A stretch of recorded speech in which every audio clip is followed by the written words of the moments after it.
diretso lang, diretso. Ilag dito, ha? Uy, Bin! Ba't dito mo nilalagay yung scooter? Yan na naman. Nakalimutan ka na naman itabi. Diretso lang. Dahan-dahan. Ayan. Dahan-dahan. Ayan, dahan-dahan. Sasakay na tayo. Aha. Yay! Oh. Yan. Okay na? Yan.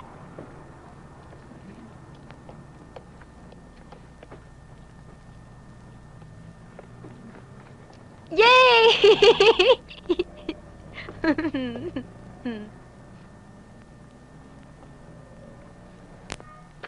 Convertible pala to. Ngayon lang ako nakasakay sa ganito. Wow! Top down to. Anong model to? Model 2004. Oo. Kinuha na namin. Oh, Lalo naman. ready na ba tayo? Umpisa mo na. O game. Start ko na, ah. Okay. Oo. Start!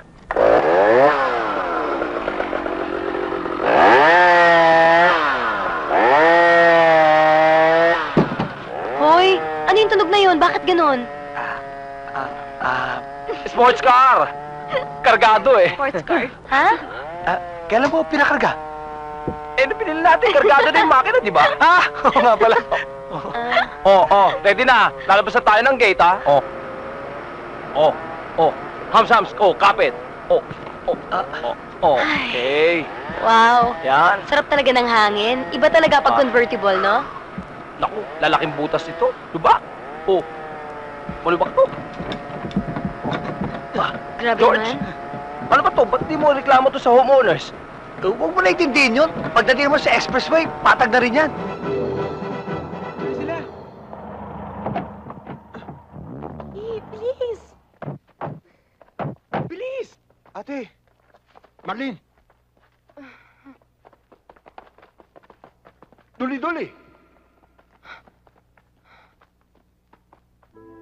Buli-buli.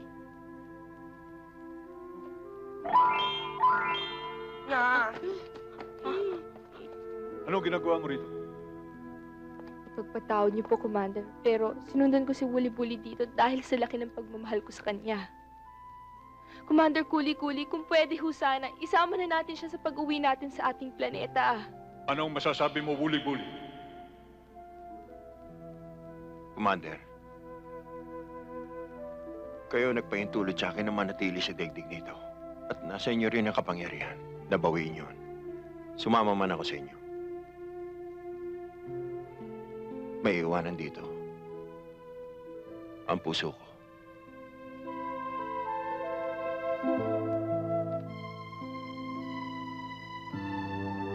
Huwag kang malungkot. Ito isang magandang pagkakataon na ang isang lalaking taga roon sa ating planeta ay makapag-asawa ng isang babaeng taga rito. Hintayin na lamang natin ang kanilang magiging anak.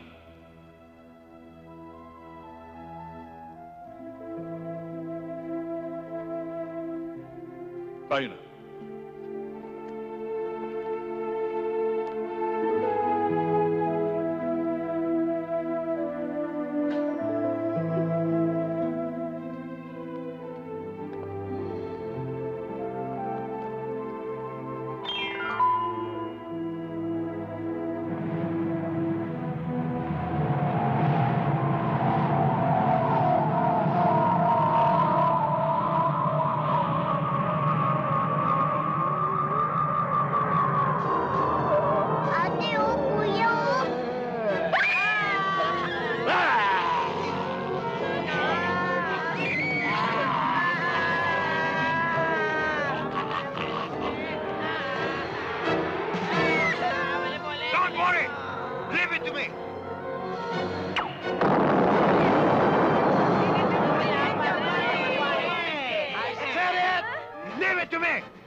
Ikaw, kumain ka na ba?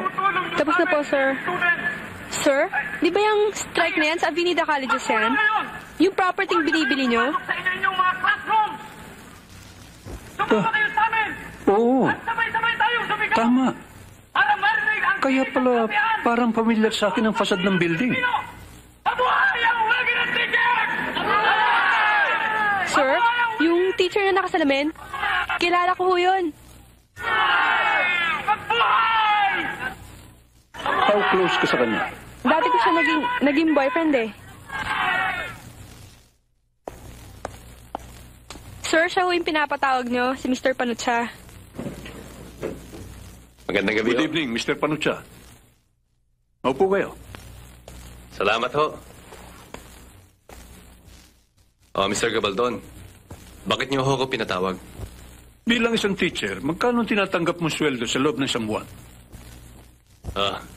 Mababa lang ho. Mga 3,000 lang isang buwan. Kaya nga kami nagwewelga eh. 3,000. Kung doblehin ko yon, di 6,000. O sabihin natin, bibigyan kita ng 10,000 isang buwan. Gagawin mo ba ipagagawa ko sa'yo? Sinong gusto niyo patayin ko? Hindi tayo darating doon. Eh, anong gagawin ko? Ang ibig kong gawin mo ay ganito. Guluhin mo ang welga ng magulong-magulo para masira ang credibility ng Avenida Colleges bilang eskwela.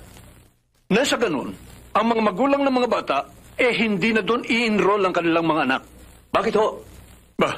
Pag wala nang nag-i-enroll dyan, natural. Yung presidente, pagbibili na sa akin ng eskwela at makapagpapatayo na ako ng shopping center. At bibigyan kita ng magandang pwesto ron. Medyo may kabigatan yata ang gusto niyo mangyari. Kulang na kulang ang 10,000. Gagawin kong 20,000. Hindi ko naman magagawa mag-isa yun eh. Mangangailangan ako ng ibang mga kasama. Bibigyan na kita ng 30,000. Mr. Gabaldon, ibigay niyo ngayon sa akin ng 30,000. Mangyayari ho ang gusto niyo mangyari. Nagharap na ako ng formal na petisyon sa presidente ng eskwelahang ito. Pero ang sabi niya, kahit na anong gawin natin pakiusap sa kanya, kahit na anong kahilingan natin, hindi tayo pagbibigyan.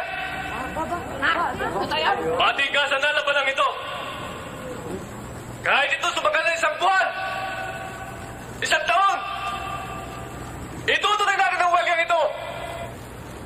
Mabuhay ang welga ng mga teachers! Sandali lang, Mr. Panutsa. Magkano binigay sa inyo ng lolo ko? Si Mr. Gabaldon. Hindi totoo yan! Ginagamit na ni Mr. Panutsa ang eskwela ito upang magtayo na sa shopping center. Kasi nungalingan! Ibagsak si Mr. Panucha! Ibagsak!